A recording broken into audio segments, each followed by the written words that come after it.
благодарен мэру города Брезна, руководству, организаторам Оливьеру и всем другим. Сергей по-якутски. В самом верху это сосуд называется чорон. Гостеприимство, потому что вот полный чорон кумысом мы подаем друзьям.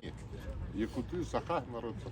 Вот вам всем вокруг даем вам Полную чашу добра. For us, here it's like full of wealth and health for collaboration and relation, friendship. Она держится за руки, делает хоровод. Srdečne poďakovať za tento krásny symbol. Chcem, aby samozrejme bol predzvesťou toho, že tieto majstrovstvá sveta budú úspešné. Európy budú úspešné pre všetkých účastníkov a veľmi si vážime, že je to v našom meste. A samozrejme budeme sa o neho starať tak, ako bolo povedané a verím, že... From Traveler Company Kiev. Dobrá.